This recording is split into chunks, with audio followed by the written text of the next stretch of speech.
고기 자체를 많이 먹는 것도 문제가 되는데요. 더 큰 문제는 바로 가공육입니다. 햄이나 스팸이나 이런 가공된 고기가 있죠. 독일에서 유명한 그 의사 선생님이 한 분 있는데요. 막스 거슨이라는 선생님입니다.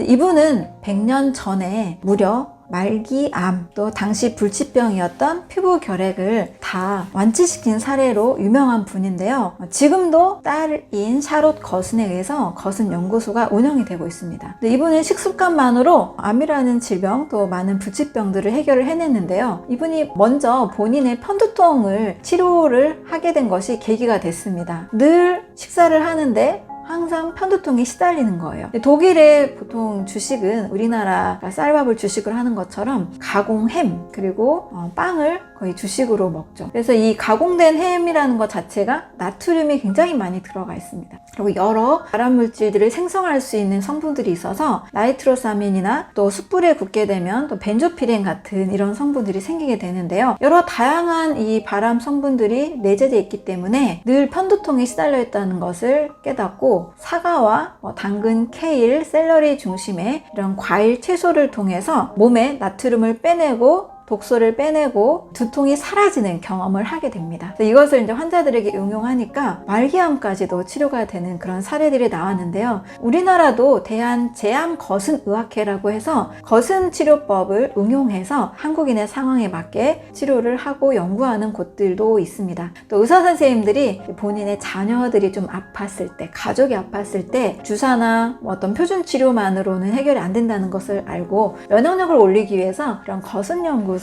방문해서 공부를 하고 오시는 분들도 상당히 많습니다. 자, 이렇게 가공육이 우리 몸에 미치는 영향은 발암 물질을 굉장히 많이 생성할 수 있다는 겁니다. 그래서 영국 암 연구소에서는 예전에 먹었던 가공된 햄이나 소시지 같은 이런 음식이 바로 암 발생의 원인이다라는 8,000여 건 정도의 사례들을 발표를 했습니다. 따라서 고기도 안 좋지만 소시지나 햄이나 이런 가공육이 몸에 더 해롭다는 것을 아시고 좀 줄이시는 방법, 또 드시면 반드시 해독을 하는 방법, 이것을 꼭 같이 챙기셨으면 좋겠습니다. 자, 이렇게 우리 몸은 각종 첨가물 그리고 우유나 고기, 가공육, 지나친 당분, 당 독소를 일으킬 만한 정제 탄수화물의 섭취로 인해서 늘 독소의 공격을 받기가 쉽습니다. 독소가 눈에 안 보인다고 없는 것이 절대 아닙니다. 우리의 식습관을 통해서 독소는 내 몸에 늘 흘러 들어올 수 있기 때문에 어떻게 하면 이 독소가 줄어드는 식사를 할 수 있을까? 독소가 없는 식사를 하면 자연히